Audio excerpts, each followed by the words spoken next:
Hello students, welcome back to college ಅಣ್ಣ guide YouTube channel. ಈ video ಬಂದುಬಿಟ್ಟು ಯಾರೆಲ್ಲ ಅಗ್ರಿಕಲ್ಚರ್ ಎಕ್ಸಾಮ್ ಬರಿಬೇಕಂತಿದ್ರೆ KCT 2026 ಅಗ್ರಿ ಎಕ್ಸಾಮ್ ಬರಿಬೇಕಂತಿದ್ರೆ ಅವ್ರಿಗೋಸ್ಕರ ಇರುತ್ತೆ. ಏನಂತಂತಂದರೆ ಈ ಪ್ರಾಕ್ಟಿಕಲ್ ಎಕ್ಸಾಮ್ ಬರೆಯೋಕ್ಕೆ ನೀವು ಡಾಕ್ಯುಮೆಂಟ್ ವೆರಿಫಿಕೇಷನ್ ಅಂತ ಇರುತ್ತೆ.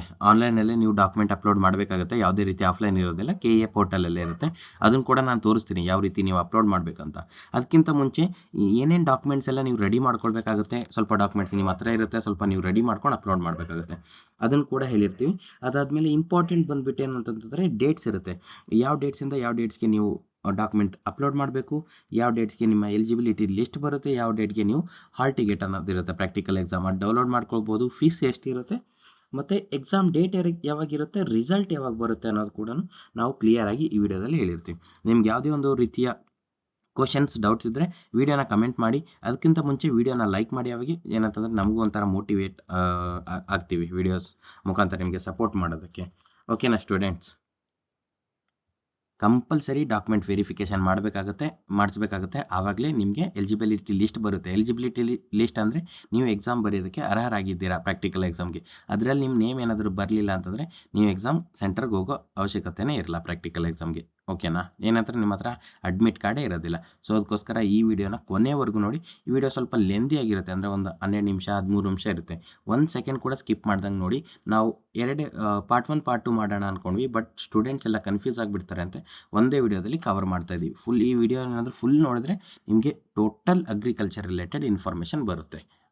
KCT ನಾನು ಇವಾಗ ಆಲ್ರೆಡಿ ಹೇಳ್ದಂಗೆ ಡೇಟ್ಸ್ ಯಾವುದೆಲ್ಲ ಇರುತ್ತೆ ಅಂತಂದರೆ, ಇವಾಗ ನೀವು ಅಪ್ಲೋಡ್ ಮಾಡೋ ಡಾಕ್ಯುಮೆಂಟ್ಸ್ ಅಪ್ಲೋಡ್ ಮಾಡೋಕ್ಕೆ ಡೇಟ್ಸ್ 11 ಏಪ್ರಿಲಿಂದ 17th ಏಪ್ರಿಲ್ವರೆಗೂ ನಿಮಗೆ ಡೇಟ್ಸ್ನ ಅಲೋ ಮಾಡಿದ್ದಾರೆ. 17th April 17th April exam 2ದು ಅದೇ ಇದರಲ್ಲಿದ್ದೀನಿ ನಾನು. 21 ಏಪ್ರಿಲ್ವರೆಗೂ ನಿಮ್ಗೆ ಏನಾಗುತ್ತೆ ಅಂತಂದರೆ ನೈಟ್ 11th ಅಂತಂದರೆ 12 ಗಂಟೆವರೆಗೂ. 11 ಏಪ್ರಿಲಿಂದ 21 ಏಪ್ರಿಲ್ವರೆಗೂ 21 ಏಪ್ರಿಲ್ವರೆಗೂ ನಿಮಗೆ ಡಾಕ್ಯುಮೆಂಟ್ಸ್ನ ನೀವು ಆನ್ಲೈನಲ್ಲಿ ಅಪ್ಲೋಡ್ ಮಾಡ್ಬೋದು. ಅಪ್ಲೋಡ್ ಮಾಡೋ ವಿಧಾನ ತೋರಿಸ್ತೀವಿ, ನೋಡ್ಬೋದು ನೀವು. ಅದಾದಮೇಲೆ ಏನಾಗುತ್ತೆ ಅಂತಂದರೆ ನೀವು ಡಾಕ್ಯುಮೆಂಟ್ಸ್ ಅಪ್ಲೋಡ್ ಮಾಡಬೇಕಾಗುತ್ತೆ. ಡಾಕ್ಯುಮೆಂಟ್ಸ್ ಅಪ್ಲೋಡ್ ಮಾಡಿದ್ಮೇಲೆ ನೀವು ಎಕ್ಸಾಮ್ಗೆ ಎಲಿಜಿಬಲ್ ಇದ್ದೀರಾ ಅಂತ ಯಾವಾಗ ನಿಮ್ಗೆ ಲಿಸ್ಟ್ ಬರುತ್ತೆ. ಲಿಸ್ಟ್ ಯಾವ ರೀತಿ ಬರುತ್ತೆ ಅಂದರೆ KA ಪೋರ್ಟಲಲ್ಲೇ ಬರುತ್ತೆ. ನಾವು ವೀಡಿಯೋ ಮಾಡಿರ್ತೀವಿ. ಸೊ ಕಾಲೇಜ್ ಅಣ್ಣ ಗೈಡ್ ಯೂಟ್ಯೂಬ್ ಚಾನಲ್ ಸಬ್ಸ್ಕ್ರೈಬ್ ಮಾಡ್ಕೊಂಡಿರಿ. ಯಾವ ಡೇಟ್ಗೆ ಅಂದರೆ 25 ಡೇಟ್ಗೆ ಬರುತ್ತೆ. 25 ಡೇಟ್ ಬಂದಮೇಲೆ ಸರ್ ನಮಗೆ ಹಾಲ್ ಟಿಕೆಟ್ ಯಾವಾಗ ಬರುತ್ತೆ? ಹಾಲ್ ಟಿಕೆಟ್ ಯಾವಾಗ ಬರುತ್ತೆ ಅಂತಂದರೆ 26th ಏಪ್ರಿಲಿಂದ 29th ನೀವು ಹಾಲ್ ಟಿಕೆಟ್ನ ಡೌನ್ಲೋಡ್ ಮಾಡ್ಕೊಳ್ಬೋದು. ಇದು ಕೂಡ KA ಪೋರ್ಟಲಲ್ಲೇ ಆನ್ಲೈನಲ್ಲೇ ಇರುತ್ತೆ. ನಾವು ವೀಡಿಯೋ ಮಾಡ್ತೀವಿ 7 ಗಂಟೆವರೆಗೂ ಅಂತಂದರೆ 26, 27, 28 ನೀವು ಡೌನ್ಲೋಡ್ ಮಾಡ್ಕೊಳ್ಳಿ. ನಾವು 26 ವೀಡಿಯೋ ಮಾಡಿರ್ತೀವಿ. ಮತ್ತು ಅದಾದಮೇಲೆ ಏನಂತಂದರೆ ಎಕ್ಸಾಮ್ ಯಾವಾಗಿರುತ್ತೆ ಅಂದರೆ 29th ಬೆಳಗ್ಗೆ 9 ಗಂಟೆಯಿಂದ ಎಕ್ಸಾಮ್ನ ನಿಮಗೆ ಸ್ಟಾರ್ಟ್ ಆಗುತ್ತೆ. ಎಲ್ಲೆಲ್ಲಿ ನೀವು 8 ಗಂಟೆಗೆ ರಿಪೋರ್ಟ್ ಮಾಡಬೇಕಂತ ಹೇಳಿದ್ದಾರೆ ನಿಮ್ಮ ಎಕ್ಸಾಮ್ ಸೆಂಟರ್ಗೆ.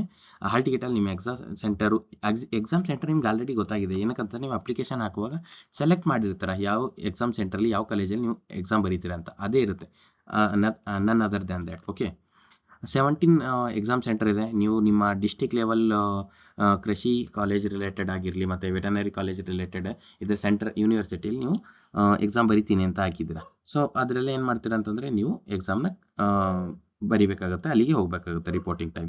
ಸ್ಟೂಡೆಂಟ್ಸ್, ನೀವು ಎಕ್ಸಾಮ್ ಬರೆದ್ಮೇಲೆ ರಿಸಲ್ಟ್ ಯಾವಾಗಿರುತ್ತೆ? ರಿಸಲ್ಟ್ ಕೂಡ ಆನ್ಲೈನ್ ಇರುತ್ತೆ. ಇದು ಬಂದುಬಿಟ್ಟು May 5 ತಾರೀಕು 5 ಡೇಟ್ಗೆ ಇರುತ್ತೆ. ಓಕೆನಾ? May 5 ಡೇಟ್ಗೆ ಬೆಳಗ್ಗೆ 11 ಗಂಟೆ ನಂತರ ಯಾವಾಗ ಕೂಡ ನೋಡ್ಕೊಳ್ಬೋದು ನೀವು. KA ಪೋರ್ಟಲಲ್ಲೇ ಇರುತ್ತೆ. ನಾವು ಮತ್ತೆ ವೀಡಿಯೋ ಮುಖಾಂತರ ನಿಮಗೆ ತಿಳಿಸ್ತೀವಿ. ಸೊ ಏನು ವರಿ ಆಗೋ ಅವಶ್ಯಕತೆ ಬೇಡ. ಇವಾಗ ಡಾಕ್ಯುಮೆಂಟ್ಸ್ ಎಲ್ಲ ಏನೇನು ಬೇಕು ಸರ್? ಡಾಕ್ಯುಮೆಂಟ್ಸ್ ಅಪ್ಲೋಡ್ ಮಾಡೋದು ಹೇಗೆ? ಮೊದಲು ಡಾಕ್ಯುಮೆಂಟ್ ಲಿಸ್ಟ್ ನೋಡ್ಕೊಳ್ಳೋಣ. ಅದಾದಮೇಲೆ ಡಾಕ್ಯುಮೆಂಟ್ಸ್ ಅಪ್ಲೋಡ್ ಮಾಡೋದು ಇದು ಮಾಡೋಣ. ನೀವು ಡಾಕ್ಯುಮೆಂಟ್ಸ್ ಅಪ್ಲೋಡ್ ಮಾಡುವಾಗ ಅಮೌಂಟ್ ಕೂಡ ಕೇಳುತ್ತೆ. ಅದು ಕೂಡ ನಾವು ಕ್ಲಿಯರಾಗಿ ಹೇಳ್ತಾ ಇರ್ತೀವಿ ಎಷ್ಟು ಬೇಕು ಅನ್ನೋದು. ಎಕ್ಸಾಮ್ ಸೆಂಟರು ಯಾವುದೆಲ್ಲ ಇದೆ ಅಂತಂದರೆ 17 ಎಕ್ಸಾಮ್ ಸೆಂಟರ್ ಇದೆ. ಆಲ್ರೆಡಿ ನೀವು ಸೆಲೆಕ್ಟ್ ಮಾಡ್ಕೊಂಡಿದ್ದೀರಾ ಯಾವುದಂತ. ಸೊ ಅದ್ರ ಬಗ್ಗೆ ಏನು ಜಾಸ್ತಿ ಹೇಳೋಕ್ಕಲ್ಲ. ಡಾಕ್ಯುಮೆಂಟ್ಸ್ ಬಂದುಬಿಟ್ಟು ಇಲ್ಲಿ ನೋಡಿ, ಫಸ್ಟ್ ಡಾಕ್ಯುಮೆಂಟ್ ಬಂದುಬಿಟ್ಟು ಅಗ್ರಿಕಲ್ಚರ್ ರಿಲೇಟೆಡ್ ಡಾಕ್ಯುಮೆಂಟ್ ಇರುತ್ತೆ. ಇದು ಬಂದುಬಿಟ್ಟು ವ್ಯವಸಾಯಗಾರರ ಪ್ರಮಾಣ ಪತ್ರ ಅಂತ ಇರುತ್ತೆ.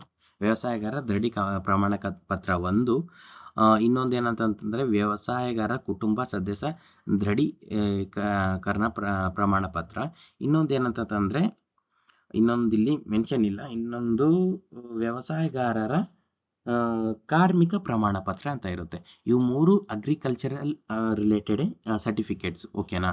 ಇದರಲ್ಲಿ ಒಂದಿದ್ರೂ ಸಾಕು ನಿಮಗೆ. ಏನಂತಂತಂದರೆ ನೀವು ಒಂದು ಡಾಕ್ಯುಮೆಂಟ್ ರೆಡಿ ಇರೋ ಥರ ಎಲಿಜಿಬಲ್ ಆಗಿರ್ತಾರೆ. ವ್ಯವಸಾಯಗಾರ ಪ್ರಮಾಣ ಪತ್ರ ಯಾರೆಲ್ಲ ಮಾಡಿಸ್ಬೇಕಂತಂದರೆ ನಿಮ್ಮ ತಂದೆ ಅಥವಾ ತಾಯಿ ಹೆಸರಲ್ಲಿ ಹೊಲ ಜಮೀನಿದ್ದರೆ, ಅವರ ಹೆಸರಲ್ಲಿ ಪಹಣಿ ಇದ್ದರೆ ನೀವು ವ್ಯವಸಾಯಗಾರ ದಡಿ ಪ್ರಮಾಣ ಪತ್ರ ಮಾಡಬೇಕು. ಈ ಫಾರ್ಮ್ಯಾಟಲ್ಲಿ ಇರುತ್ತೆ. ಸರಿ, ಇದೆಲ್ಲ ನಾನು ವಾಟ್ಸಪ್ ಚಾನಲ್ ಹಾಕಿರ್ತೀನಿ. ಈ ವಿಡಿಯೋ ಡಿಸ್ಕ್ರಿಪ್ಷನಲ್ಲಿ ವಾಟ್ಸಪ್ ಗ್ರೂಪ್ ಲಿಂಕ್ ಇರುತ್ತೆ, ಅಲ್ಲಿ ಜಾಯ್ನ್ ಆಗಿರಿ. ಅಲ್ಲಿ ನಾನು ಶೇರ್ ಮಾಡಿರ್ತೀನಿ, ಡೌನ್ಲೋಡ್ ಮಾಡ್ಕೊಂಡು ನೀವು ಡಾಕ್ಯುಮೆಂಟ್ಸ್ ರೆಡಿ ಮಾಡುವಾಗ ಅವ್ರಿಗೆ ಫಾರ್ಮೇಟ್ ತೋರಿಸ್ಬೋದು. ಇದು ಎಲ್ಲಿ ಮಾಡಿಸ್ಬೇಕಂತಂದರೆ ನೀವು ನಾಡ ಕಚೇರಿಯಲ್ಲಿ ಮಾಡಿಸ್ಬೇಕಾಗುತ್ತೆ, ಇಲ್ಲ ತಹಸೀಲ್ ಆಫೀಸಲ್ಲಿ ಮಾಡಿಸ್ಬೇಕಾಗುತ್ತೆ. ತಹಸೀಲ್ದಾರ್ ಕಚೇರಿ ಅಂತ ಇರುತ್ತೆ. ನೀವು ನಾಡ ಕಚೇರಿಯಿಂದ ಮಾಡ್ಸಕ್ಕೆ ಹೋಗಿದ್ರೆ ಲೇಟ್ ಆಗುತ್ತೆ. ಸೊ ಡೈರೆಕ್ಟ್ ಏನಂತಂದರೆ ತಹಸೀಲ್ದಾರ್ ಆಫೀಸಲ್ಲಿ ಮಾಡಿಸಿ. ನೀವು ಡೈರೆಕ್ಟಾಗಿ ತಹಸೀಲ್ದಾರ್ ಆಫೀಸ್ಗೆ ಹೋದರೆ ಮತ್ತೆ ಲೇಟ್ ಆಗುತ್ತೆ. ಡೇಟ್ ಏನಂತಂದರೆ 21 ಏಪ್ರಿಲೇ ಲಾಸ್ಟ್ ಇದೆ. ಸೊ ಅದಕ್ಕೋಸ್ಕರ ಬ್ರೋಕರ್ ಅಂತ ಇರ್ತಾರೆ. ನಿಮ್ಮ ಕಾಸ್ಟು 371 ಯಾರು ಮಾಡಿಕೊಟ್ಟಿರ್ತಾರಲ್ವ, ಯಾರಿಗಾದರೂ ನೀವು ಅಮೌಂಟ್ ಕೊಟ್ಟು ಕಾಸ್ಟು 371 ಮಾಡಿಸ್ಕೊಂಡಿರ್ತಾರೆ. ಸೊ ಅವ್ರ ಥ್ರೂಯಿಂದ ಅವ್ರಿಗೆ ಸ್ವಲ್ಪ ಅಮೌಂಟ್ ಕೊಟ್ಬಿಟ್ಟು ಬೇಗ ಬೇಕು ಸರ್ ಅಂತ ಹೇಳ್ಬಿಟ್ಟು ಒಂದು 17th ಏಪ್ರಿಲ್ವರೆಗೂ ನೀವು ನಿಮ್ಮ ಡಾಕ್ಯುಮೆಂಟ್ಸ್ನ ರೆಡಿ ಮಾಡ್ಕೊಡಕ್ಕೆ ಹೇಳಿ. ಸರಿನಾ? ಯಾರ ತಂದೆ ತಾಯಿ ಹೆಸರಲ್ಲಿ ಹೊಲ ಇದೆ ಅವರು ವ್ಯವಸಾಯಗಾರ ದೃಢೀಕರಣ ಪ್ರಮಾಣ ಪತ್ರ ಮಾಡಿಸ್ಕೊಳ್ಬೇಕು. ಹೊಲ ಏನಿರುತ್ತೆ ಅಂತಂದರೆ, ಹೊಲ ಮೀನ್ಸ್ ಜಮೀನು ನೀವು ನಿಮ್ಮ ತಂದೆ ತಾಯಿ ಹೆಸರಲ್ಲಿ ಇರೋದಿಲ್ಲ, ಜಾಯಿಂಟಲ್ಲಿ ಇರುತ್ತೆ. ನಿಮ್ಮ ದೊಡ್ಡಪ್ಪ, ನಿಮ್ಮ ಚಿಕ್ಕಪ್ಪ, ಇಲ್ಲ ನಿಮ್ಮ ಅಜ್ಜ ಅಜ್ಜಿ ಜೊತೆ ನಿಮ್ಮ ತಂದೆ ಅವರ ಹೆಸರು ಕೂಡ ಇರುತ್ತೆ. ಅವ್ರೇನು ಮಾಡಬೇಕಾಗುತ್ತೆ ಅಂದರೆ ವ್ಯವಸಾಯಗಾರ ಕುಟುಂಬ ಸದಸ್ಯ ದೃಢೀಕರಣ ಪ್ರಮಾಣ ಪತ್ರ ಮಾಡಿಸ್ಕೊಳ್ಬೇಕಾಗುತ್ತೆ. ಸರಿನಾ? ಇದು ಕೂಡ ತಹಸೀಲ್ದಾರ್ ಆಫೀಸಲ್ಲೇ ಎಲ್ಲ ಡಾಕ್ಯುಮೆಂಟ್ಸು ಅಲ್ಲಿ ತಹಸೀಲ್ದಾರ್ ಆಫೀಸಲ್ಲೇ ಮಾಡಿಸ್ಕೊಳ್ಬೇಕಾಗುತ್ತೆ. ಇನ್ನೊಂದು, ಸರ್ ನಮ್ಮ ತಂದೆ ತಾಯಿ ಇಲ್ಲ ನಮ್ಮ ಫ್ಯಾಮಿಲಿ ಯಾರ ಹೆಸರಲ್ಲೂ ಹೊಲ ಇಲ್ಲ, ಜಮೀನಿಲ್ಲ, ಅವ್ರೇನು ಮಾಡಿಸ್ಕೊಳ್ಬೇಕಂತಂದರೆ ವ್ಯವಸಾಯಗಾರರ ಕಾರ್ಮಿಕ ಪ್ರಮಾಣ ಪತ್ರ. ನೀವು ಹಿಂಗೆ ಹೇಳಿದರೆ ಸಾಕು, ತಹಸೀಲ್ ಆಫೀಸಲ್ಲಿ ನಿಮಗೆ ಡಾಕ್ಯುಮೆಂಟ್ಸ್ನ ರೆಡಿ ಮಾಡಿ ಕೊಡ್ತಾರೆ. ಇದೆಲ್ಲ ಡಾಕ್ಯುಮೆಂಟ್ಸ್ಗೆ ಏನಾಗಿರ್ಬೇಕಂತಂದರೆ ಆರ್.ಡಿ ನಂಬರ್ ಪ್ರಿಂಟ್ ಆಗಿರಬೇಕು. Same as like caste income ನಿಮ್ಮ ಹತ್ರ ಇರುತ್ತಲ್ವ 371, ಆ ರೀತಿ ಅದಿದ್ರೇ ವ್ಯಾಲಿಡು. ಇಲ್ಲ ಇದೇ ಫಾರ್ಮ್ಯಾಟ್ ತೊಗೊಂಡೋಗಿ ಇಲ್ಲೆಲ್ಲ ಹೆಸರು ಪೆನ್ ಹಚ್ಚಿ ಪೆನ್ನಿಂದ ಬರ್ಕೊಂಡು ಸೀಲ್ ಸಿಗ್ನೇಚರ್ ತೊಗೊಂಡ್ರೆ ವರ್ಕ್ ಆಗೋದಿಲ್ಲ. ಓಕೆನಾ? ಅದಾದಮೇಲೆ ಏನಂತಂತಂದರೆ ಈ ಡಾಕ್ಯುಮೆಂಟ್ಸ್ ನಾನು ಹೇಳಿದೆ, ವ್ಯವಸಾಯಗಾರ ಪ್ರಮಾಣ ಪತ್ರ, ವ್ಯವಸಾಯಗಾರರ ಕುಟುಂಬ ಪ್ರಮಾಣ ಪತ್ರ, ವ್ಯವಸಾಯಗಾರ ಕಾರ್ಮಿಕ ಪ್ರಮಾಣ ಪತ್ರ, ಇದನ್ನು ಮಾಡ್ಕೊಳ್ಳಿ.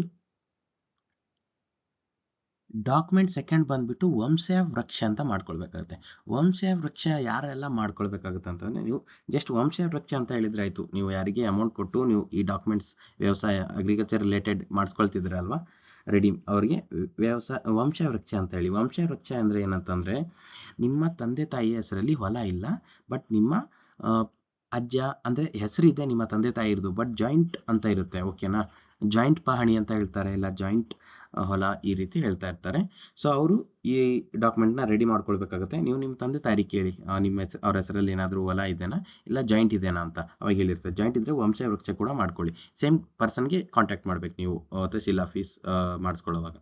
ಸರಿನಾ? ಇದು ಕೂಡ ತಹಸೀಲ್ ಆಫೀಸಲ್ಲೇ. ಮತ್ತು ಇದಕ್ಕೂ ಆರ್.ಡಿ ನಂಬರ್ ಬರುತ್ತೆ ಅಂತ ನನಗೂ ಕನ್ಫರ್ಮ್ ಇಲ್ಲ, ಕೇಳ್ಕೊಂಡು ಹೇಳಿರ್ತೀನಿ. ಕಮೆಂಟ್ ಹಾಕಿ ನಿಮ್ಗೆ ಏನಾದರೂ ಕ್ವಶನ್ಸ್ ಬೇಕಂದರೆ ಇದ್ರ ಮೇಲೆ ನಾವು ರೆಸ್ಪಾಂಡ್ ಮಾಡಿರ್ತೀವಿ. ಸೊ ಓಕೆನಾ? ಡಾಕ್ಯುಮೆಂಟ್ ಥರ್ಡ್ ಬಂದು ಇನ್ಕಮ್ ಸರ್ಟಿಫಿಕೇಟ್ ಆಲ್ರೆಡಿ ಎಲ್ಲರ ಹತ್ರ ಇದೆ. KCT ಅಪ್ಲಿಕೇಶನ್ ಹಾಕಿದ್ದೀರಾ ಅಂದಮೇಲೆ ವಿತೌಟ್ ಇನ್ಕಮ್ ಸರ್ಟಿಫಿಕೇಟ್ ಹಾಕೋಕ್ಕಾಗಲ್ಲ, ಎಲ್ಲ ಥರನೂ ಇರುತ್ತೆ. ಸರಿನಾ? ಆಮೇಲೆ ಇನ್ನೂ ಡಾಕ್ಯುಮೆಂಟ್ಸ್ ಬಂದುಬಿಟ್ಟು ಅಫಿಡಿವಿಟ್ 1, ಅಫಿಡಿವಿಟ್ 2 ಅಂತ ಇರುತ್ತೆ. ಇದು ಬಂದುಬಿಟ್ಟು ಏನಂತಂತಂದರೆ, ನಿಮಗೆ ಇವಾಗ ಫಸ್ಟ್ ಟೈಮ್ ಕೇಳ್ತಾ ಇದ್ದೀರಾ ನೀವು, ಫೆಮಿಲಿಯರ್ ಕೂಡ ಇರೋದಿಲ್ಲ ಈ ಡಾಕ್ಯುಮೆಂಟ್ಸು. ಇದೆಲ್ಲ ಏನಂತ ಹೇಳಿರ್ತೀನಿ ನೋಡಿ. ಇದು ಬಂದುಬಿಟ್ಟು ನೀವು ಎಲ್ಲಿ ಮಾಡಿಸ್ಕೊಳ್ಬೇಕಾಗುತ್ತೆ ಅಂತಂದರೆ, ನೋಟ್ರಿ ಕೋರ್ಟ್ ಅಂತ ಇರುತ್ತೆ. ಕೋರ್ಟ್ ಹತ್ರ ನೋಟ್ರಿ ಆಫೀಸ್ ಅಂತ ಇರ್ತಾರೆ. ಅಲ್ಲಿ ನೀವು ಹೋಗ್ಬಿಟ್ಟು ಸರ್ ಇದು ಫಾರ್ಮೆಟ್ ನೀವು ಡೌನ್ಲೋಡ್ ಮಾಡ್ಕೊಂಡು ಅವ್ರಿಗೆ ತೋರಿಸಿದ್ರೆ ಆಯಿತು, ಅಫಿಡಿವಿಟ್ 1 ಅಂತ. ಈ ಅಫಿಡಿವಿಟ್ ಮಾಡಿಸುವಾಗ ಏನು ಬೇಕಾಗುತ್ತೆ ಅಂದರೆ, ಫಸ್ಟ್ ಪಾರ್ಟಿ ಯಾರು, ಸೆಕೆಂಡ್ ಪಾರ್ಟಿ ಯಾರು ಅಂತ ಕೇಳ್ತಾರೆ. First party student. ನೀವು ನಿಮ್ಮ KCT ಅಪ್ಲಿಕೇಶನ್ ಹಾಕುವಾಗಲಿ ನಿಮ್ಮ 10th ಸರ್ಟಿಫಿಕೇಟಲ್ಲಿ ಯಾವ ರೀತಿ ನೇಮ್ ಇದೆ ಅದೇ ರೀತಿ ಫಸ್ಟ್ ಪಾರ್ಟಿನ ಮಾಡಿಸಿ. ಸೆಕೆಂಡ್ ಪಾರ್ಟಿ ಅಂತ ಕೇಳಿದಾಗ ನೀವು ಎಕ್ಸಾಮ್ ಸೆಂಟ್ರಲ್ಲಿ ಯಾವ್ದು ಕಾಲೇಜ್ ಸೆಲೆಕ್ಟ್ ಮಾಡ್ಕೊಂಡಿದ್ದೀರಾ. ಫಾರ್ ಎಕ್ಸಾಂಪಲ್ ಇವಾಗ ಬೀದರ್ ಅಂದ್ಕೊಳ್ಳಿ, ನಂದಿ ಕಾಲೇಜ್ ಸೆಲೆಕ್ಟ್ ಮಾಡ್ಕೊಂಡಿದ್ದಾರೆ ವೆಟನರಿ, ಬಟ್ ಆ ಯೂನಿವರ್ಸಿಟಿ ಯಾವ್ದು ಬರುತ್ತೆ, ಆ ಯೂನಿವರ್ಸಿಟಿ ನೇಮ್ನ ಸೆಕೆಂಡ್ ಪಾರ್ಟಿ ಹಾಕಿರಬೇಕು. ಎಷ್ಟೋ ಸ್ಟೂಡೆಂಟ್ಸ್ಗೆ ಅವ್ರು ಸೆಲೆಕ್ಟ್ ಮಾಡಿರೋ ಕಾಲೇಜ್ ಯೂನಿವರ್ಸಿಟಿ ಗೊತ್ತಿರೋದಿಲ್ಲ. ಸೊ ನೀವು ನಿಮ್ಮ ಕಾಲೇಜ್ ನೇಮ್ನ ಕಮೆಂಟಲ್ಲಿ ಹಾಕಿ ನಾವು ನಿಮಗೆ ಯೂನಿವರ್ಸಿಟಿನ ಸಜೆಸ್ಟ್ ಮಾಡಿರ್ತೀವಿ. ಅಂದರೆ ಯೂನಿವರ್ಸಿಟಿ ನೇಮ್ ಅದ್ರ ಲಿಂಕ್ ಕೂಡ ಕೊಟ್ಟಿರ್ತೀವಿ, ಗೂಗಲ್ ಲಿಂಕು. ನೀವು ಅದನ್ನು ಅಲ್ಲಿ ಸೆಕೆಂಡ್ ಪಾರ್ಟಿನ ಎಂಟರ್ ಮಾಡ್ಕೊಳ್ಬೋದು. ಸರಿನಾ? ಇದು ಬಂದುಬಿಟ್ಟು ಅಫಿಡಿವಿಟ್ 1. ಅಫಿಡಿವಿಟ್ 2 ಯಾರು ಮಾಡಿಸ್ಕೊಳ್ಬೇಕಾಗತ್ತೆ ಅಂತಂದರೆ, ಇದು ಅಫಿಡಿವಿಟ್ 1 ನಿಮ್ಮ ತಂದೆ ತಾಯಿ ಫುಲ್ ಫಾರ್ಮರೇ ಇದ್ದಾರೆ, ಅವ್ರ ಹೆಸರಲ್ಲೇ ಹೊಲ ಇದೆ, ಫಾರ್ಮರ್ ರಿಲೇಟೆಡ್ ಕೆಲಸ ಮಾಡ್ತಾರೆ, ಯಾವುದೂ ರೀತಿಯ ಪ್ರೈವೇಟ್ ಗೌರ್ಮೆಂಟ್ ಜಾಬ್ ಮಾಡಲ್ಲ, ಬಿಸ್ನೆಸ್ ಮಾಡಲ್ಲ ಅನ್ನೋರು ಅಫಿಡಿವಿಟ್ 1 ಮಾಡ್ಕೊಳ್ಳಿ. ಅಫಿಡಿವಿಟ್ 2 ಅಂತ ಇರುತ್ತೆ. ಅದು ನಿಮ್ಮ ತಂದೆ ತಾಯಿ ಏನಾದರೂ ಬಿಸ್ನೆಸ್ ಮಾಡ್ತಿದ್ರೆ, ಇಲ್ಲ ಗೌರ್ಮೆಂಟ್ ಜಾಬಲ್ಲಿದ್ದರೆ, ಪ್ರೈವೇಟ್ ಜಾಬಲ್ಲಿದ್ದರೆ ನೀವು ಅಫಿಡಿವಿಟ್ 2 ಮಾಡಿಸ್ಕೊಳ್ಬೇಕು. ಅಫಿಡಿವಿಟ್ 1 ಮಾಡಿಸ್ಕೊಳ್ಳೋ ಅವಶ್ಯಕತೆ ಇರೋದಿಲ್ಲ. ನೀವೇನು ಮಾಡಿಸ್ಕೊಳ್ಬೇಕಾಗತ್ತೆ ಅಫಿಡಿವಿಟ್ 2ನಲ್ಲಿ ಅಂತಂದರೆ, ಸೇಮ್ ಫಸ್ಟ್ ಪಾರ್ಟಿ ನೀವು, ಸೆಕೆಂಡ್ ಪಾರ್ಟಿ ನಿಮ್ಮ college, exam centre, university name. ಸರಿನಾ? ಇದು ಕೂಡ ಕೋರ್ಟ್ ಅಂತ ಇರುತ್ತಲ್ವ, ನ್ಯಾಯಾಲಯ. ಅಲ್ಲಿ ಯಾವುದೇ ಒಂದು ನ್ಯಾಯಾಲಯ ಆಗಿರಲಿ, ಅಲ್ಲಿ ನೋಟ್ರಿ ಆಫೀಸಲ್ಲಿ ಮಾಡಿಕೊಂಡು ನೀವು ಇದಕ್ಕೆ ನೋಟ್ರೈಸ್ ಮಾಡ್ಕೊಳ್ಬೇಕು. ಇದನ್ನು ಕೂಡ ಬೇಕಾಗುತ್ತೆ. ಅದಾದಮೇಲೆ ನೀವು ಅಫಿಡವಿಟ್ 2 ಮಾಡಿಸ್ಕೊಳ್ಳೋರು ಇನ್ನೂ ಯಾವ್ಯಾವ ಡಾಕ್ಯುಮೆಂಟ್ಸ್ ಬೇಕಂತಂತಂದರೆ, ನಿಮ್ಮ ತಂದೆ ತಾಯಿ ಏನಾದರೂ ಗೌರ್ಮೆಂಟ್ ಆಗಿರಲಿ, ಪ್ರೈವೇಟ್ ಜಾಬ್ ಏನಾದರೂ ಮಾಡ್ತಿದ್ರೆ ನೀವು ಸ್ಯಾಲ್ರಿ ಸರ್ಟಿಫಿಕೇಟ್ ಮಾಡಿಸ್ಕೊಳ್ಬೇಕಾಗುತ್ತೆ. ಸರಿನಾ? ಸ್ಯಾಲ್ರಿ ಸರ್ಟಿಫಿಕೇಟ್ ಅಂತಂದರೆ ಈ ರೀತಿ ಇರುತ್ತೆ. ಈ ಸ್ಯಾಲ್ರಿ ಸರ್ಟಿಫಿಕೇಟ್ ಬಂದುಬಿಟ್ಟು ಏಪ್ರಿಲ್ 1ರಿಂದ 31 ಮಾರ್ಚ್ವರೆಗೆ ವ್ಯಾಲಿಡ್ ಇರೋದಿದ್ರು ವರ್ಕ್ ಆಗುತ್ತೆ. ಸರಿನಾ? ಆವಾಗಿಂದ ಇಲ್ಲಿ ಫಿಲ್ ಇರೋ ಡೀಟೇಲ್ಸ್ ಇರುತ್ತೆ. ಬೇಸಿಕ್ ಪೇ ಎಷ್ಟಿದೆ, DA, HRIC, CA, others total ಎಷ್ಟು ಸ್ಯಾಲ್ರಿ ಬರ್ತಾ ಇದೆ ನಿಮ್ಮ ಪೇರೆಂಟ್ಸ್ಗೆ ಅನ್ನೋದು. ಪ್ರೈವೇಟ್ ಜಾಬ್ ಇರಲಿ, ಗೌರ್ಮೆಂಟ್ ಜಾಬ್ ಆಗಿರಲಿ, ಇದನ್ನು ಕಂಪಲ್ಸರಿ ಬೇಕು ಅಫಿಡವಿಟ್ 2 ಜೊತೆ. ಇಲ್ಲ ಸರ್ ನಮ್ಮ ಪೇರೆಂಟ್ಸು ಬಿಸ್ನೆಸ್ ಮಾಡ್ತಾರೆ, ಗೌರ್ಮೆಂಟ್ ಜಾಬಲ್ಲಿ ಇಲ್ಲ ಅಂತಂದರೆ ನೀವೇನು ಮಾಡಬೇಕಾಗತ್ತೆ ಅಂತಂದರೆ ಇನ್ಕಮ್ ಸರ್ಟಿಫಿಕೇಟ್ ಅಂತ ಇರುತ್ತೆ. ಓಕೆನಾ? ಇನ್ಕಮ್ ಡೀಟೇಲ್ ಸರ್ಟಿಫಿಕೇಟ್ ಕನ್ನಡದಲ್ಲೂ ಇರುತ್ತೆ, ಅದು ಇಂಗ್ಲೀಷಲ್ಲೂ ನಾನು ನಿಮಗೆ ಶೇರ್ ಮಾಡಿರ್ತೀನಿ. ಇದನ್ನು ನೀವು ಫಿಲ್ ಮಾಡ್ಕೊಂಡು ರೆಡಿ ಮಾಡ್ಕೊಳ್ಬೇಕಾಗುತ್ತೆ. ಇದನ್ನು ಫಿಲ್ ಇಷ್ಟು ಬಂದುಬಿಟ್ಟು ಡಾಕ್ಯುಮೆಂಟ್ಸ್ ರಿಲೇಟೆಡ್ ಆಯಿತು. ಸರ್ ಇವಾಗ ನನ್ನ ಹತ್ರ ಎಲ್ಲ ಡಾಕ್ಯುಮೆಂಟ್ಸ್ ಇದೆ, ಬಟ್ ನಾನು ಡಾಕ್ಯುಮೆಂಟ್ಸ್ ಎಲ್ಲಿ ಅಪ್ಲೋಡ್ ಮಾಡೋದು ಅಂತ ಸ್ಟೂಡೆಂಟ್ಸ್ ಎಲ್ಲ ಕೇಳ್ತಾ ಇದ್ದಾರೆ. ನೀವು KA ಪೋರ್ಟಲಲ್ಲಿ ಡಾಕ್ಯುಮೆಂಟ್ಸ್ನ ಅಪ್ಲೋಡ್ ಮಾಡಬೇಕಾಗುತ್ತೆ. ಯಾವ ರೀತಿ ಅನ್ನೋದನ್ನ ಇವಾಗ ತೋರಿಸ್ತೀನಿ, ವಿಡಿಯೋನ ನೋಡ್ಕೊಳ್ಳಿ. ಏನೇ ಒಂದು ನಿಮಗೆ ಕ್ವಶನ್ಸ್ ಇರಲಿ ಕಮೆಂಟ್ ಹಾಕಿರಿ, ನಾವು ರೆಸ್ಪಾನ್ಸ್ ಮಾಡಿರ್ತೀವಿ. ಹಾಗೆ ಕಾಲೇಜ್ ಅಣ್ಣ ಗೈಡ್ ಯೂಟ್ಯೂಬ್ ಚಾನಲ್ನ ಸಬ್ಸ್ಕ್ರೈಬ್ ಮಾಡ್ಕೊಂಡಿರಿ. ಸೊ ನಿಮಗೆ ಎಲ್ಲ ರೀತಿಯ ಸಪೋರ್ಟ್ ನಮ್ಮ ಕಡೆಯಿಂದ ಸಿಗುತ್ತೆ. ಇವಾಗ ಯಾವ ರೀತಿ ನೀವು ಅಪ್ಲೋಡ್ ಮಾಡಬೇಕು ಡಾಕ್ಯುಮೆಂಟ್ಸ್ ಅಂತಂದರೆ, ಡಾಕ್ಯುಮೆಂಟ್ಸ್ ಎಲ್ಲ ರೆಡಿ ಆದಮೇಲೆ KA ಅಂತ ಯಾವುದೇ ಒಂದು ಬ್ರೌಸರಲ್ಲಿ ಕ್ಲಿಕ್ ಮಾಡಿ. ಬಟ್ ಇದು ಡೇ ಟೈಮಲ್ಲಿ ಯೂಸ್ ಮಾಡ್ತಾರೆ, ಸರ್ವರ್ ಜಾಸ್ತಿ ಇರುತ್ತೆ. ನೈಟ್ ಟೈಮ್ 11 ಗಂಟೆ 12 ಗಂಟೆಗೆ ಆ ಥರ. ನಾನು ಲ್ಯಾಪ್ಟಾಪಲ್ಲಿ ತೋರಿಸ್ತಾ ಇದ್ದೀನಿ, ಮೊಬೈಲಲ್ಲೂ ನೀವು ಸೇಮ್ ಪ್ರೊಸೀಜರ್ ಮಾಡ್ಬೋದು. KA ಈ ಥರ ಬಂದಮೇಲೆ ಇಲ್ಲಿ ಕ್ಲಿಕ್ ಮಾಡಿ. ಇದು ಪೇಜ್ ಎಲ್ಲರಿಗೂ ಫೆಮಿಲಿಯರ್ ಇರುತ್ತೆ. ಓಕೆನಾ? ಆಮೇಲೆ ನಾನು ಜಸ್ಟ್ ಸುಮ್ಮನೆ ಇಂಗ್ಲೀಷ್ ಅಂತ ಸೆಲೆಕ್ಟ್ ಮಾಡ್ಕೋತೀನಿ. ನಿಮ್ಗೆ ಯಾವ್ದು ಸೂಟೇಬಲ್ ಅನಿಸುತ್ತೆ ಅದು UGCET ಅಂತ ಹಾಕಿ ಇಲ್ಲಿ ಬಂದುಬಿಡ್ತಾರೆ. ಇಲ್ಲಿ ಬಂದಮೇಲೆ ಫಸ್ಟ್ ಲಿಂಕ್ ಇದೆ ನೋಡಿ, UGCET 2026 agriculture Kota document upload link ಅಂತ ಇದೆ. ಇದ್ರ ಮೇಲೆ ಕ್ಲಿಕ್ ಮಾಡಬೇಕು ನೀವು. ಇದ್ರ ಮೇಲೆ ಕ್ಲಿಕ್ ಮಾಡಿದ್ಮೇಲೆ ಬರುತ್ತೆ. ಇಲ್ಲಿ ನಿಮ್ಮ ಅಪ್ಲಿಕೇಶನ್ ನಂಬರು, KCET ಫಾರ್ಮ್ ಹಾಕುವಾಗ ಇರುತ್ತಲ್ವ, ಅದು ಪಾಸ್ವರ್ಡ್ ಹಾಕಿರ್ಬೇಕು ನೀವು. ಮತ್ತೆ ಪಾಸ್ವರ್ಡ್ ಹಾಕಿದ್ಮೇಲೆ ಏನಾಗುತ್ತೆ, ಕ್ಯಾಪ್ಚಾ ವೆರಿಫಿಕೇಷನ್ ಅಂತ ಇರುತ್ತೆ, ಅದನ್ನು ಹಾಕಿದ್ಮೇಲೆ ನಿಮಗೆ OTP ಬರುತ್ತೆ. ಸರ್ OTP ಬರ್ತಾ ಇಲ್ಲ ಅಂತಂದರೂ ಕೂಡ ನೀವು ಕಮೆಂಟ್ ಹಾಕಿರಿ, ನಾವು ರೆಸ್ಪಾನ್ಸ್ ಮಾಡಿರ್ತೀವಿ. ಬಟ್ OTP ಏನಕ್ಕೆ ಬರೋದಿಲ್ಲ ಅಂತಂದರೆ ಸರ್ವರ್ ಇಶ್ಯೂಯಿಂದ OTP ಬರುತ್ತೆ ಒಂದು 30 ಮಿನಿಟ್ಸ್ ಆದಮೇಲೆ. ಆ ರೀತಿ ನೀವು ಆಫ್ಟರ್ನೂನು ಈವ್ನಿಂಗ್ ಟೈಮ್ ನೋಡ್ತಾ ಇದ್ದರೆ ಎಲ್ಲ ಸ್ಟೂಡೆಂಟ್ಸ್ ಅಪ್ಲೈ ಮಾಡೋಕ್ಕೆ ಅದೇ ಟೈಮಲ್ಲಿ ಇದು ಮಾಡ್ತಾ ಇರ್ತಾರೆ, ಸರ್ವರ್ ಬ್ಯುಸಿ ಆಗಿಬಿಡುತ್ತೆ. ಸೊ ನೀವು ಯಾವ ಟೈಮಲ್ಲಿ ಮಾಡ್ತೀರ ಅಂತಂದರೆ ನೈಟ್ 11 ಗಂಟೆ 12 ಗಂಟೆಗೆ ಟ್ರೈ ಮಾಡಿ, OTP ಬರುತ್ತೆ. OTP ಬಂದಮೇಲೆ ಏನಾಗುತ್ತೆ, ಇನ್ನೊಂದು ಪೇಜನ್ನ ಓಪನ್ ಆಗುತ್ತೆ. ಆ ಪೇಜಲ್ಲಿ ಏನು ಬರುತ್ತೆ ಅಂತಂತಾರೆ ಅಂದರೆ, ನೀವು ಡಾಕ್ಯುಮೆಂಟ್ಸ್ನ ಅಪ್ಲೋಡ್ ಮಾಡೋಕ್ಕೆ ಬರುತ್ತೆ. ಅಲ್ಲಿ ಸೈಜ್ ಎಲ್ಲ ಮೆನ್ಷನ್ ಮಾಡಿರ್ತಾರೆ, ಅದನ್ನೆಲ್ಲ ಕರೆಕ್ಟ್ ಓದ್ಕೊಂಡ್ಬಿಟ್ಟು ನಿಮ್ಮ ಡಾಕ್ಯುಮೆಂಟ್ಸ್ PDF ಸೈಜ್ನ ಅದರಲ್ಲಿ ಡಿಕ್ರೀಸ್ ಮಾಡಿಕೊಂಡು ನೀವು PDF ಅಪ್ಲೋಡ್ ಮಾಡಿ. PDF ಅಪ್ಲೋಡ್ ಮಾಡುವಾಗ ನಿಮ್ಗೆ ಏನಂತಂದರೆ ಅಮೌಂಟ್ ಕೇಳುತ್ತೆ, ಫೀಸ್ ಇರುತ್ತೆ. ಸರಿನಾ? ಫೀಸ್ ಎಷ್ಟಿರುತ್ತೆ ಅಂತಂದರೆ, ಜನರಲ್ ಸ್ಟೂಡೆಂಟ್ಸ್ಗೆ 1200 ಇದೆ, 1200. SC/ST ಸ್ಟೂಡೆಂಟ್ಸ್ಗೆ 600 ಇದೆ, 600. ಕಂಪಲ್ಸರಿ ಫೀಸ್ ಪೇ ಮಾಡಲೇಬೇಕು ನೀವು. ಅಲ್ಲೇ UPI ಫೋನ್ಪೇ ಮುಖಾಂತರ ಆಗಿರಲಿ, ಗೂಗಲ್ ಪೇ ಮುಖಾಂತರ ಆಗಿರಲಿ, ಒಂದು QR ಕೋಡ್ ಬರುತ್ತೆ, ಇಲ್ಲ UPI ಎಂಟರ್ ಮಾಡಿಬಿಟ್ಟು ನೀವು ಫೀಸ್ನ ಪೇ ಮಾಡಬೇಕಾಗುತ್ತೆ.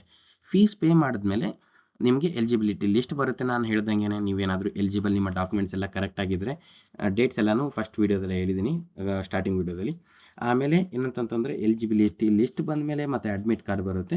ಅಡ್ಮಿಟ್ ಕಾರ್ಡ್ ಬಂದಮೇಲೆ ನೀವು ಎಕ್ಸಾಮ್ಗೆ ಹೋಗಿ ರಿಸಲ್ಟ್ನ ಇದು ಮಾಡ್ಕೊಳ್ಳಿ. ಅದಾದಮೇಲೆ ಕೌನ್ಸಿಲಿಂಗ್ ಪ್ರೊಸೆಸ್ ಸ್ಟಾರ್ಟ್ ಆಗುತ್ತೆ. ಕೌನ್ಸಿಲಿಂಗ್ ಪ್ರೊಸೆಸ್ ಬಗ್ಗೆ ನಾವು ಕಾಲೇಜ್ ಅಣ್ಣ ಗೈಡ್ ಯೂಟ್ಯೂಬ್ ಚಾನಲಲ್ಲಿ ವೀಡಿಯೋಸ್ನ ಮಾಡಿರ್ತೀವಿ. ಸೊ ಅದಕ್ಕೋಸ್ಕರ ನೀವು ನಮ್ಮ ಚಾನಲ್ನ ಸಬ್ಸ್ಕ್ರೈಬ್ ಮಾಡ್ಕೊಂಡಿರಿ. ನಮ್ಮ ವಾಟ್ಸಪ್ ಚಾನಲ್ ಗ್ರೂಪ್ ಇರುತ್ತೆ ಡಿಸ್ಕ್ರಿಪ್ಷನಲ್ಲಿ, ಅದು ಕೂಡ ಜಾಯ್ನ್ ಆಗಿರಿ.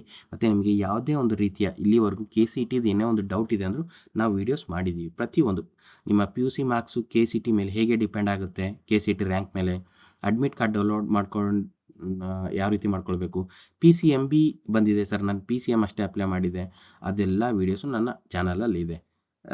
ನೋಡಿಕೊಂಡು ನಿಮ್ಗೆ ಏನೇ ಕ್ವಶನ್ಸ್ ಆಗಿರಲಿ ಕಮೆಂಟ್ ಹಾಕಿರಿ, ನಾವು ರೆಸ್ಪಾನ್ಸ್ ಮಾಡಿರ್ತೀವಿ. ನೀವು ಕಮೆಂಟ್ ಹಾಕ್ತಾನೆ ಇರಿ. ಓಕೆನಾ? ನಿಮಗೆ ಯೂನಿವರ್ಸಿಟಿ ಏನಾದರೂ ಗೊತ್ತಾಗಿಲ್ಲ ಅಂತಂದರೆ ಕಮೆಂಟ್ ಹಾಕಿರಿ, ನಾವು ರೆಸ್ಪಾಂಡ್ ಮಾಡಿ ನಿಮಗೆ ಸಹಾಯ ಮಾಡ್ತೀವಿ. ಇಷ್ಟೇ ಹೇಳ್ತೀನಿ. ಮತ್ತು ನೆಕ್ಸ್ಟ್ ವೀಡಿಯೋ ನಾನು ಪ್ರತಿ ಒಂದು ಅಪ್ಡೇಟ್ನು ಮಾಡ್ತಾ ಇರ್ತೀನಿ. ನಿಮಗೆ ಅಡ್ಮಿಟ್ ಕಾರ್ಡ್ ಬಂದಾಗಲೂ ಅಪ್ಡೇಟ್ ಮಾಡ್ತೀನಿ, ಎಲಿಜಿಬಿಲಿಟಿ ಲಿಸ್ಟ್ ಬಂದಾಗಲೂ ಅಪ್ಡೇಟ್ ಮಾಡ್ತಾ ಇರ್ತೀನಿ.